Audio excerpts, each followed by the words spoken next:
Okay, once you've drawn out your three initial ideas in pencil, you can then apply a finish to the line of them.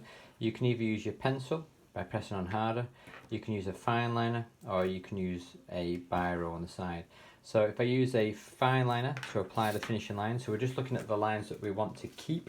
So to do this, you can either do it freehand, so we can just mark in the lines that we want to keep on the design. So details that are on the inside, like this line here, I don't necessarily need to keep. So if I draw these in down the side, something like this along the part, it doesn't matter if you get any undershoots, which is this one where they don't meet, or it doesn't matter if you recreate some overshoots where you go past the point that's actually required. So long as you kind of ink in the lines that you would like people to see, that would help clarify the design that you've produced. Okay, so if I ink these in, you can also use your ruler if you want to, rather than do it freehand. So your ruler probably makes them a bit neater. So if I draw in the 2D drawing of the card, and then to indicate that this is a fold line, I'm going to draw a dash line. The same with this one, this is the parallelogram. So these would be solid, this one would be a fold line, this one would be a fold line, this one would also be a fold line, and these would be the gluing tabs down the side like this. I'll just put some little dots to indicate that where the glue would go. The same on this bit, so you could do it, if you do it freehand, if you think you're going to wander off, draw your line. As soon as you think you're going to wander off, just move or readjust your hand position. It may create a little gap in the line, which doesn't really matter. Okay, so as I draw this bit in, there we go, finish these off. The next phase would be, which is optional, you can apply something called thick and thin line technique. So when you apply your thick and thin line technique, you can either use the fine line that you've already got, or if you've got a thicker fine liner, like a Sharpie, you could use that to draw them in. So when we're drawing thick and thin line technique, imagine that there's a bug or a spider crawling over the surface of your work. Here's a thicker fine liner.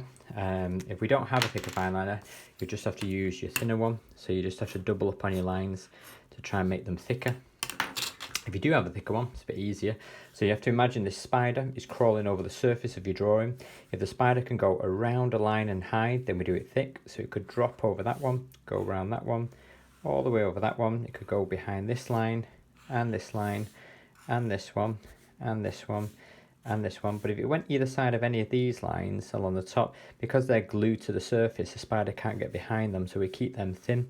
It could drop over that one and under that one, but again, these gluing tabs are glued, so it shouldn't be able to get behind those. The same with this one. I'm just going to go all the way around the outside. The general rule is all the way around the drawing will be thick, but then on the inside of it, you'd have to have a look and see. So this is glued, but it could go behind there, and it could go behind this line, but the rest of it would remain thin because it couldn't get underneath there. When you've done that, you can apply a finish to the surface of your drawing in a couple of ways. One way would be to use your pencil, so you could shade it. So if your light source is coming this way, you could take your pencil and you could just shade on the darker surfaces. So this would be dark, this section would be dark as well. You don't necessarily have to do all of it. You could just rub a little bit in, then with your finger you could just blend that shaded area in to give the impression that it's an opaque surface. The same on this one. I could shade this surface here and then shade the edge in, and I might put a little bit on the edge there on the side. Alternatively, you could hatch. So on this one, if my light source is coming this way again, this is going to be a dark surface, so I'm going to keep a series of diagonal parallel lines. So I've got a single hatch like so, or you could have a double hatch. You can go in the opposite direction as well to give the impression that it's a solid surface. Try not to curve your lines, try and keep them parallel as best you can, which makes it neater. Okay.